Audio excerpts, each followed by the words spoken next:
बिस्मिल्लाहिर्रहमानिर्रहीम। मैं हूं मोहम्मद आसिफ चौधरी और आज एक बहुत ही इम्पोर्टेंट टॉपिक इस हवाले से है कि जैसे मैं जिस जगह रहता हूं, मेरे गिरदोनवा में जो मेरे दोस्त अहबाब हैं, उनके बहुत सारे क्वेश्चन आते रहते हैं कि वो जो लोग बिल्डिंग्स बना रहे हैं, तो ज़ाहिर है जब वो बिल्डिंग शुरू करते हैं, जो प्रैक्टिस है बैरिया टाउन में, गिरदोनवा में, अलकबीर टाउन में, प्रैक्टिस ये है कि लोग अपना प्रोजेक्ट अनाउंस कर देते हैं। अनाउंस करने के बाद उनको पेमेंट्स आना शुरू हो जाती हैं क्लाइंट से, और वो इंस्टॉलमेंट पे उनको इंस्टॉलमेंट लेते जा रहे हैं और अपना प्रोजेक्ट बनाते जा रहे हैं। अच्छा, जब प्रोजेक्ट कंप्लीट हो जाता है उसके बाद वो उनको डिलीवर करते हैं। ठीक है, तो इसमें टैक्सेशन का क्या सिस्टम है? एक चीज़ इसको हम कहते हैं कंस्ट्रक्शन वर्क, और एक दूसरे लोग हैं जो ये करते हैं कि ज़मीन लेते हैं, ज़मीन लेने के साथ ही वो प्लाट अनाउंस कर देते हैं, बेच देते हैं। बाज़ औक़ात अभी ज़मीन का वो बयाना ही करते हैं, तो वो प्लाट्स को बेच देते हैं और लोगों से इंस्टॉलमेंट लेना शुरू कर देते हैं। तो अब इस सिचुएशन में भी क्या है कि उनके पास इनकम आना शुरू हो जाती है, पैसा आना शुरू हो जाता है, लेकिन वो अभी ट्रांसफ़र प्रॉपर्टी की नहीं दे रहे होते। रसीट्स आ रही हैं, लेकिन रसीट्स को आगे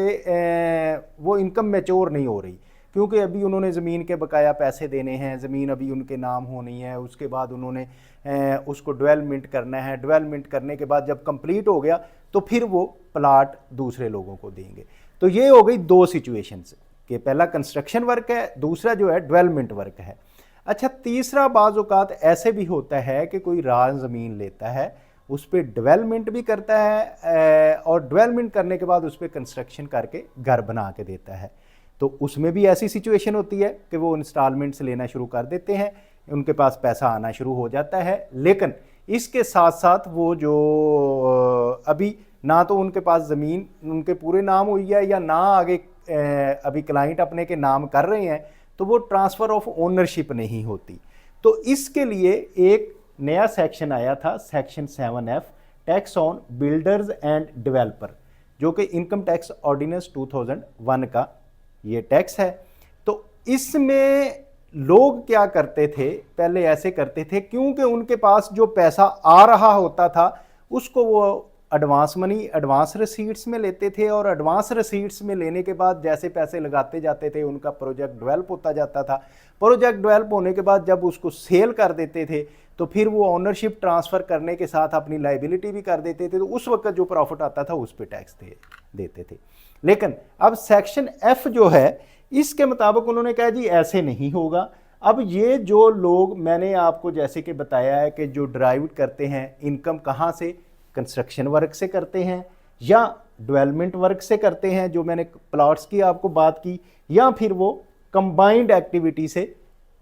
करते हैं। इनका जो बिजनेस है तो उसमें क्या होता है, तो उसमें टैक्स की नेचर क्या है कि उस पर जो प्रॉफिट आता है, पहले तो मैंने जैसे कि बताया कि जब वो फाइनल होगी तो उसके वक्त प्रॉफिट आएगा, ज़ाहिर है जब वो प्रोजेक्ट क्लोज करेंगे। लेकिन इसको जो है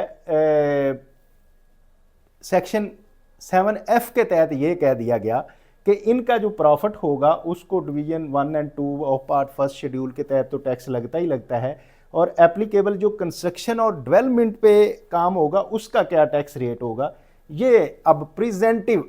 यानी कि वो कंसीडर कर लिया गया, ये प्रिज्यूम कर लिया गया कि ये इतना इनको प्रॉफिट होगा। तो वो क्या रेट है प्रॉफिट का, उसमें 10% of the gross receipts of construction of sale of building, के जो लोग इसको बिल्डिंग बना रहे हैं और उन्होंने अपना प्रोजेक्ट अनाउंस कर दिया, जैसे कि हमारे लोग करते हैं, और प्रोजेक्ट्स में उनको रिसीट्स आनी शुरू हो गई, तो वो रिसीट्स जितनी भी आएंगी एक साल में, आपका जो साल जिसमें टैक्स ईयर है उसमें जितने आपने पैसे लिए, चाहे वो एडवांस के ही हैं, अभी आपने उसको दिया कुछ नहीं और आप उसको लगाते जा रहे हैं अपने प्रोजेक्ट पे, उसका 10% जो ग्रॉस रिसीट्स का है वो आपकी प्रॉफिट कंसीडर किया जाएगा, जो ग्रॉस रिसीट्स हैं। ठीक है, अब 10% उसमें प्रॉफिट होगा तो उस रेट के मुताबिक 10% जो प्रॉफिट है, प्रॉफिट के रेट के मुताबिक उस पर टैक्स जो डिवीजन 1 और 2 का फर्स्ट शेड्यूल में मैंने बता दिया है उसके मुताबिक उस पर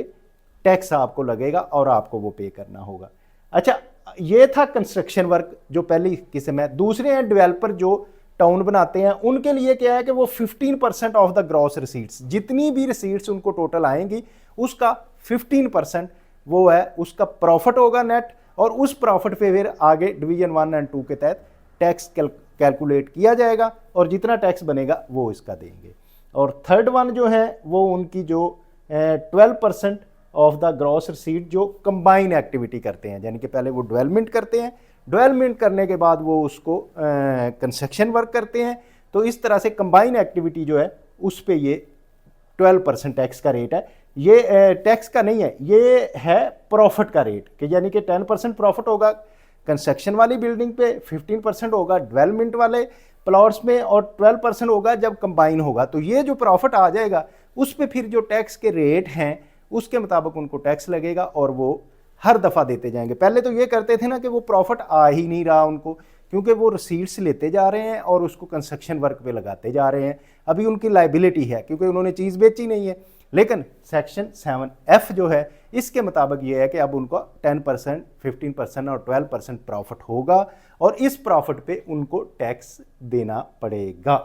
ये आपने ज़हन में रखने हैं। और बहुत सारे लोगों ने इस दफ़ा ऐसा किया है कि अपनी जो रिटर्न्स हैं वो इस तरह से फाइल की हैं कि वो उसको टैक्स उन्होंने नहीं इस तरह से लिया। और अगर हम करें इसकी एक्सप्लेनेशन की, तो ये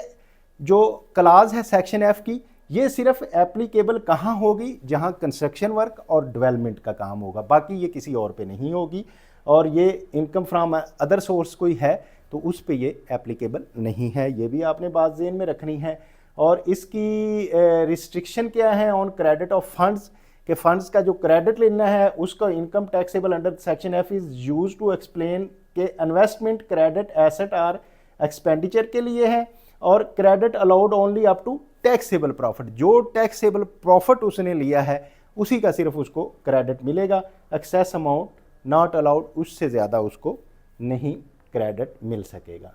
अच्छा, अब ऐसा है कुछ लोग ऐसे होंगे जिसकी हायर टैक्स इनकम है, कि उनकी जो इनकम इसमें हम कंसीडर कर रहे हैं कि जी 10% होगी या 15% होगी, लेकिन उसकी एक्चुअल में ज़्यादा होती है, इतनी नहीं है, इससे ज़्यादा है। तो देन क्या होगा, if taxable income under section 9 exceed, के सेक्शन 9 के तहत इनकम ज़्यादा हो जाती है, जो कि हम deems profit under section F, जो हम सेक्शन F में कंसीडर कर रहे हैं ना कि यह 10 और 15% होगी, लेकिन एक्चुअल में इससे ज़्यादा हो जाएगी। द टैक्स पेयर में क्लेम अ हायर इनकम, तो देन टैक्स पेयर अपना हायर इनकम क्लेम कर सकता है। तो ज़ाहिर इनकम क्लेम करेगा तो उस पर उसको टैक्स भी देना पड़ेगा, subject to payment of tax act division 1 and 2 का जो रेट होगा वो भी आगे आ गई बात, जो मैंने पहले कर दी कि वो उसके मुताबिक उसको टैक्स ज़्यादा देना पड़ेगा।